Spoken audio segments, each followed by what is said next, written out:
है आपका स्वागत है। मैं विवेक बिंद्रा, मोटिवेशन स्पीकर और बिजनेस ट्रेनर। आज की चर्चा महाराणा प्रताप पे। कमेंट बॉक्स में बहुत आपने रिक्वेस्ट किया था, कौन है महाराणा प्रताप? 7.5 फुट के कुंभलगढ़ में जन्म लिए मेवाड़ी राजा, राजस्थान के शक्तिशाली राजपूत। वो जब पूरा अकबर भारत को जीत चुका था, तब अकेले मेवाड़ में ये खड़े हुए अकबर के खिलाफ। अकबर को देखिए, अकबर कभी जीता नहीं, राणा कभी हारे नहीं। कौन थे महाराणा प्रताप? जब हल्दी घाटी का युद्ध हुआ था, 80,000 की सेना थी अकबर की, 15,000 की सेना थी महाराणा प्रताप की। ध्यान दीजिएगा, वो 80,000, ये 15,000। राणा बोलते थे एक आदमी 5 को खत्म करेगा। ध्यान दीजिए, अकबर की सेना में दम था। कम ऑन, अकबर की सेना में दम था, राणा के सीने में दम था। राणा कभी हारे नहीं, अकबर कभी जीता नहीं। शुरू से शुरू करते हैं। 9 मई 1540 को इनका जन्म हुआ कुंभलगढ़ में। महाराणा उदय सिंह और माता जयवंती बाई। माता जयवंती बाई इनकी न केवल मां थी, बल्कि इनकी पहली गुरु भी थी। बचपन से इनमें लीडरशिप क्वालिटी इतनी ज्यादा थी कि खेल खेल में ये बच्चों के लीडर बन जाते थे, उनकी टीम बना देते थे, उनके रोल, उनके गोल डिसाइड कर देते थे। और उसी समय अस्त्र शस्त्र, पूरी आर्मी की, मिलिट्री आर्मी की पूरी ट्रेनिंग ले ली इन्होंने। परिवार में कई लोग थे। सिसोदिया वंश में बप्पा रावल, राणा हमीर, राणा सांगा, राणा प्रताप, लेकिन महाराणा केवल राणा प्रताप को बोला गया। देखिए, महाराणा उदय सिंह की दूसरी पत्नियां भी थी। उनमें से एक थी महारानी धीरबाई, जो चाहती थी कि उनका पुत्र जगमाल राजा बन जाए मेवाड़ का, और बाकी पत्नियां चाहती थी कि उनके बच्चे राजा बन जाए। यह था परिवार में टूट फूट। अकबर बहुत तेज था, वो जानता था कि बड़ा आसान तरीका है, इन्हीं राजपूतों को आपस में लड़वा दो, कुछ को अपने साथ ले लो, बाकियों को खत्म करना आसान हो जाएगा। वही हुआ, राजपूतों में आपस में लड़ाई हो गई। जब जब घर टूटेगा, तब तब पड़ोसी आके लूटेगा। यही हुआ, हर बार ऐसा होता आया है। ये पहली बार तो हुआ नहीं है। 326 बीसी के अंदर जब सिकंदर भारत आया था, तो महाराजा आम्बी ने पोरस को धोखा देके उनसे संधि कर ली। पोरस हार गए। मोहम्मद गौरी कभी पृथ्वीराज चौहान को ना हरा पाते, जयचंद उनके साथ मिल गया, इसीलिए पृथ्वीराज चौहान हार गए। ब्रिटिशर भी हमारे देश में क्या कर लेते, वो तो ग्वालियर के सिंधिया, इंदौर के होलकर, हैदराबाद के निजाम और पटियाला के राजा 1857 में इन्होंने धोखा दे दिया, इसलिए हमारा देश मार खा गया था। और इसी तरह मुगल भी महाराणा प्रताप को कभी हरा नहीं पाते। वो तो जब परिवार टूटेगा, तब तब पड़ोसी आके लूटेगा। आमेर के महाराज को इन्होंने अपने साथ ले लिया, टोडरमल को अपने साथ ले लिया, जयसिंह को अपने साथ लिया। इन्होंने परिवार के ही लोगों को तोड़वा के अपने साथ जोड़ लिया। अकबर स्मार्ट था। यहां पे महाराणा प्रताप अकेले पड़ गए, लेकिन भीलों की सेना बनाई। वो जो जंगली भील होते हैं, उनकी मदद ली, उनको ट्रेन किया। ये हारे नहीं कभी। महाराणा प्रताप वो आते थे, इनको पर अटैक करते थे। थोड़े दिन के लिए महाराणा प्रताप इधर उधर निकल करके फिर दोबारा नई सेना बना के फिर खड़े हो जाते। देखिए, ना तो ये महाराणा प्रताप को मार पाए, ना ही उसको पकड़ पाए। महाराणा प्रताप हर बार बाउंस बैक करते थे। महाराणा प्रताप शरीर से इतने ताकतवर, 7.5 फुट की उनकी हाइट, 70 किलो का उनका कवच, 10-10 किलो के जूते, 10-10 किलो की तलवार, 80 किलो का भाला। बहलोल खान को कैसे काट डाला? कौन था बहलोल खान? ये थे अकबर का सबसे बड़ा सेनापति, जो हल्दी घाटी के युद्ध में आया था। एक तलवार की काट से इन्होंने बहलोल खान समेत उनके घोड़े को 2 हिस्से में चीर डाला। ये बार बार लड़ाइयों का कारण समझिए। पॉलिटिकली और जियोग्राफिकली मेवाड़ अकबर के लिए दिल्ली से बहुत महत्वपूर्ण था। गंगा मार्ग के व्यापार मार्ग को यह पश्चिमी तट के साथ जोड़ता था। जियोग्राफिकली अगर वेस्टर्न हेमिस्फीयर से कुछ भी इंपोर्ट करना है, कुछ भी एक्सपोर्ट करना है, टेरिटरी से कोई सपोर्ट लेना है बाहर से भारत के, तो अकबर को मेवाड़ पार करना पड़ता था। मेवाड़ ऐसी किरकिरी बन गया, और ये मेवाड़ को जीत नहीं पा रहे, क्योंकि वहां पूरा भारत तो मान जाता था, और वहां महाराणा प्रताप अकड़ के खड़े थे। क्या है, एक्चुअली अकबर बहुत बड़ा था, और महाराणा प्रताप सेना के मामले में बहुत छोटे थे। लेकिन महाराणा प्रताप का वैराग्य जबरदस्त था। ये बाकी राजाओं की तरह भोग विलास, इंद्रिय तृप्ति इसमें नहीं थे। ये बोले कि मैं अपनी सेना के बीच में रहूंगा। ये भीलों के बीच में जाके रहने लगे, जंगल में रहते थे। उबली सब्जी, कच्चा खाना खाना, जमीन पे सोना, पत्तल पे खाना, कोई बिस्तरा ना होना, सर पे छाता नहीं, पैरों में जूता नहीं, आम जीवन जीना उनके साथ। और तभी भील, जितने भील लोग वहां के हुआ करते थे, जंगली आदिवासी, वो उनके साथ जुड़ गए।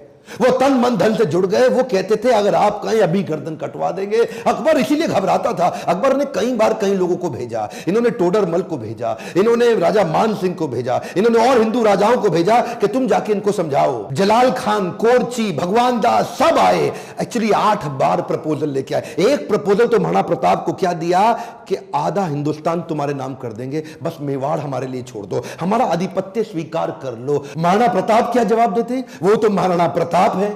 मारो मेवाड़ी सरदार, मेवाड़ी सरदार, नील घोड़ा अश्वार राणा, सुने तो जय जय। जिस पे 2 धारी तलवार राणा, सुनता जाजो जी। मारो मेवाड़ी सरदार, नीले घोड़े रासरार। कितनी सुंदर लोकगीत है। इतने सुंदर, आज भी इनको भगवान मानते। मारो मेवाड़ी सरदार। और ये तो क्या, अब्राहम लिंकन की मां ने उनको एक बार कहा कि बेटा तुम हिंदुस्तान जा रहे हो? बोला हाँ मैं हिंदुस्तान जा रहा हूं, एक काम करना मेरे लिए वहां से कुछ लाते आना। क्या चाहती हो मां? बेटा मैं चाहती हूं कि हल्दी घाटी से थोड़ी मिट्टी लेकर के आना। मैं महाराणा प्रताप आज भी उनको पूजनीय इसलिए मानती हूं क्योंकि वो राणा ने आधे देश के बदले, एक खमौन क्या, आधे देश के बदले अपना छोटा सा राज्य मेवाड़ बदले में अकबर को देने को तैयार नहीं हुआ। अकबर बोलते थे आधा देश तुझे दे दूंगा अगर तू केवल मेवाड़ मेरे लिए छोड़ दे। मेवाड़ स्ट्रैटेजिकली इतना इंपॉर्टेंट, लेकिन महाराणा प्रताप तो महाराणा प्रताप। मारो मेवाड़ी सरदार। हल्दी घाटी का युद्ध 1576 का, इतनी छोटी सेना होने के बावजूद महाराणा प्रताप स्ट्रैटेजिकली युद्ध को कैसे लड़े? देखिए अरावली की जो रेंज थी, पहाड़ियों की और घाटियों की, उसकी बहुत जानकारी थी इनको। कीका ये वहीं पैदा हुए, वहीं घूमे। छापामार युद्ध, द्विकंटक नीति, सैनिकों को बोले पहाड़ियों में ऊपर से और घाटियों के नीचे से पूरी तरह कवर करो, और अफगानी राजाओं को अपने साथ लिया। हाकिम खान जो उस समय अकबर के खिलाफ था, ये जैसे जैसे अकबर इनके खिलाफ लड़ते, ये भी अपने स्ट्रेटेजिक अलायंस को बिल्ड करके अफगानी राजा को अपने साथ लेके आए। बहुत छोटी सेना के बावजूद अकबर के छक्के छुड़ा दिए। अकबर सामने नहीं आता था इनके, अकबर को डर था। इनकी तलवार, अकबर की हाइट कम थी, एक बार मारेंगे घोड़े हाथी समेत काट देंगे। चेतक इनका इतना पावरफुल घोड़ा कि उसके आगे ना सूंड लगा देते थे। हाथी कंफ्यूज होता था कि ये घोड़ा नहीं है, कहीं हाथी तो नहीं है। था साथी तेरा घोड़ा चेतक, जिसपे तू सवारी करता था, थी तुझमें ऐसी कोई खास बात जो अकबर तुझसे डरता था।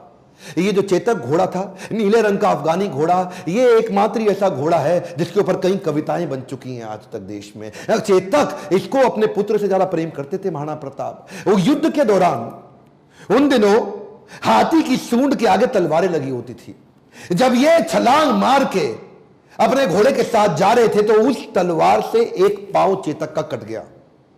युद्ध के दौरान जब महाराणा प्रताप अकेले फंसे थे ना, तो यही वो चेतक था जो इनको भगा के एक कटी टांग से 28 फीट का गहरा नाला टाप के चला गया।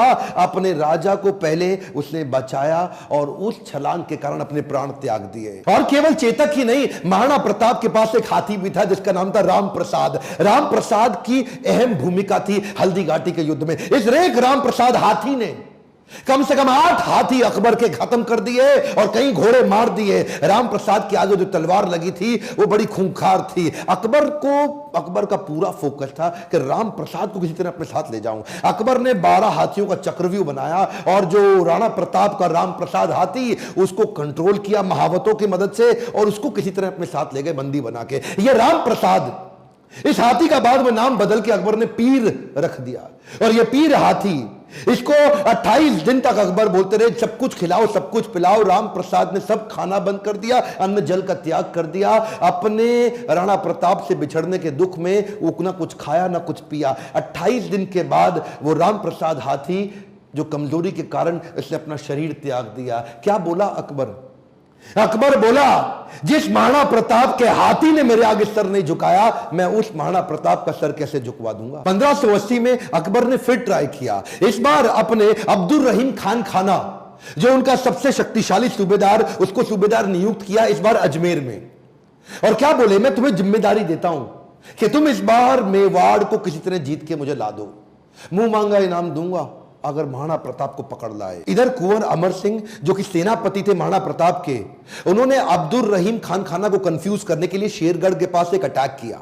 अब्दुल रहीम खान खाना का जैसे ही ध्यान भटका, कुंवर अमर सिंह उधर उनकी बेगम सहित उनके परिवार को बंदी बना के ले आया, उनकी बहू बेटियों को ले आया। पर जैसे ही महाराणा प्रताप को बात पता चली, उनको बड़ी आत्मग्लानि हुई, बहुत बुरा महसूस हुआ। आज भी यह बात सब जानते हैं कि महाराणा प्रताप स्त्रियों की बहुत सम्मान किया करते थे। अब्दुल रहीम खान खाना की पत्नी, उनकी बेटी, उनकी बहू, उनके बच्चों, सबको पूरे सम्मान के साथ कहा वापस छोड़ के आओ, वापस लेके आओ, युद्ध जंगे मैदान में करेंगे, औरतों को नहीं, औरतों की इज्जत पूरी इज्जत से वापस करेंगे। हल्दी घाटी का युद्ध इतना खौफनाक था कि 300 साल के बाद भी आज वो हल्दी वाली मिट्टी, उससे खून निकलता था। आज भी तलवारों के जत्थे मिट्टी के नीचे से निकलते थे। इतना खौफ कि युद्ध के बाद भी सिक्का, करेंसी, मुद्रा अभी भी महाराणा प्रताप के नाम की चलती थी, अकबर के नाम की करेंसी तक नहीं चल पाई। अकबर इतना घबराता था उसके नाम से कि कहता था रात को सोने से पहले कोई महाराणा प्रताप का नाम मत लेना मेरे आगे। महाराणा प्रताप का नाम लो है तो रात को सपने में आकर के मेरे को डराएगा। महाराणा प्रताप का खौफ इतना ज्यादा। एक बार की बात थी, एक अफवाह उड़ गई कि महाराणा प्रताप जो है ना, वो अपनी हार स्वीकार कर रहे हैं और अकबर का आधिपत्य स्वीकार करने को वापस आ गए हैं। तो उन दिनों अकबर के राज्य के अंदर जो बीकानेर के राजा हुआ करते थे, पृथ्वीराज राठौड़, इन्होंने राठौड़ को बुलाया। देखो पृथ्वीराज, क्या खबर आई है, महाराणा प्रताप आने को तैयार है। अब उन्होंने हार स्वीकार कर लिया। पृथ्वीराज राठौड़ माने नहीं, उन्होंने चिट्ठी लिख दी। पृथ्वीराज राठौड़ ने तुरंत महाराणा प्रताप को एक पत्र लिखा और पत्र में लिखा कि मुझे विश्वास नहीं हो रहा यह बात सुन के कि क्या अब जंगल का शेर सियारों के साथ रहेगा, क्या सूर्य अब बादलों के पीछे छुप जाएगा, क्या चातक अब धरती का पानी पिएगा, क्या हाथी अब कुत्ते के जैसा जीवन बिताएगा, क्या तलवारें अब मयान के अंदर चली जाएंगी, राजपूतानी अब विधवा हो जाएगी। आपकी सौगंध, ये बात सुन के मेरा दिल कांप उठा है, मेरी मूछें तनी हुई नीचे चली गई हैं। कृपया आप ही बताएं ये बात कहां तक सही है। पृथ्वीराज राठौड़ का पत्र पढ़ते ही महाराणा प्रताप की आंखों में क्रोध से लाल हो उठी। महाराणा प्रताप कहने लगे, बादलों में वो क्षमता कहां है जो सूर्य को रोक सके, शेर की मार सह सके, ऐसे सियार ने कभी जन्म नहीं लिया। धरती का पीने के लिए पानी चातक की चोंच बनी ही नहीं है और कुत्तों की तरह जीवन जीने वाले हाथी की बात आज तक हमने सुनी ही नहीं। महाराणा प्रताप बोले, भूखा प्यासा रह के भी मेवाड़ की रक्षा करूंगा, अपने प्राण जाने दूंगा पर मेवाड़ नहीं जाने दूंगा। बहरहाल इसी दौरान अकबर को समझ आ गया महाराणा प्रताप को मैं हरा नहीं सकता और धोखा दे के हराना यह अकबर की आदत नहीं थी। अकबर को इसीलिए महान राजा भी बताया गया है। आने वाले समय में अगर आप चाहेंगे तो मैं अकबर पे भी एक वीडियो बनाऊंगा। पर वापस चलते हैं, उसी समय अकबर का फिर ध्यान बट गया। अकबर अब ईस्टर्न साइड चला गया, सदर्न साइड चला गया, उसने मेवाड़ को छोड़ दिया और इधर महाराणा प्रताप ने पूरे मेवाड़ पे फिर से अपना कब्जा कर लिया। कुछ दिन, हफ्ते, महीने ठीक बीते। उन्हीं दौरान एक शिकार करते वक्त, उस समय किसी शेर का शिकार करते वक्त महाराणा प्रताप का किसी एक्सीडेंट में उनका देहांत हो गया, उनकी मृत्यु हो गई। ये बात जब अकबर को पता लगी, अकबर एक ऐसा राजा था, अपने शत्रु प्रताप की मृत्यु पे बहुत रोया और चिट्ठी लिख करके बोला कि महाराणा प्रताप एक बड़े शक्तिशाली, बड़े मेधावी और एक ऐसे राजा थे जिन्होंने अपने गौरव को कभी समाप्त नीचे झुकने नहीं दिया और मुझे एक बात का दुख रहेगा, मैं जीवन भर महाराणा प्रताप को कभी हरा नहीं सका। ध्यान दीजिएगा, लेसन्स में लर्निंग बहुत सारी हो सकती है, पर महाराणा प्रताप को इतना संघर्ष इसीलिए करना पड़ा क्योंकि आपस में राजपूतों की कभी बनी नहीं। ध्यान दीजिएगा, जब जब घर टूटेगा आपका पड़ोसी आपको लूटेगा। सिंपल सी बात है साहब, जब जब भारत बटा है तब तब भारत टूटा है। वैसे तो अब इस समय इलेक्शन आने वाले हैं, मेरा फोकस पॉलिटिक्स पे नहीं है, आपकी ग्रोथ और डेवलपमेंट पे है, पर फिर भी ये आप किसी तरह आरक्षण से, जाति से, धर्म से अगर ऊपर उठ सकते हैं, क्या आप हेल्थ की, एजुकेशन की, ग्रोथ की, इकोनॉमी की, नेशनलिज्म की बात करते हैं? अगर नेशनलिज्म बिल्ड होगा, अगर पूरे देश का फायदा होगा तो खुशहाली सबके यहां आएगी। देखिए ध्यान दीजिए, अगर देश में खुशहाली आएगी तो फायदा पूरे देश का होगा, 1, 2, 4, 8 का नहीं होगा। मैं आपको एक रिक्वेस्ट करूं, बाकी सब ठीक है, लेकिन महाराणा प्रताप के इस वीडियो को, जो कि हमारे कोर्स कैरिकुलम में पढ़ाया नहीं जा रहा, इनके बारे में एजुकेशन सिस्टम में बताया नहीं जा रहा, क्या आप इनका वीडियो पूरे देश में फैलाना चाहेंगे? राष्ट्र हित में आप इस वीडियो को व्हाट्सएप ग्रुप में डालिए, let people know and understand about Maharana Pratap. Akbar कभी जीता नहीं, प्रताप कभी हारे नहीं। अकबर की सेना में दम था, प्रताप के सीने में दम था। मेरे साथ जुड़े रहने के लिए, चैनल को सब्सक्राइब करके वीडियो को लाइक और शेयर करने के लिए हर बार की तरह आप सबका प्रेम से बहुत बहुत धन्यवाद।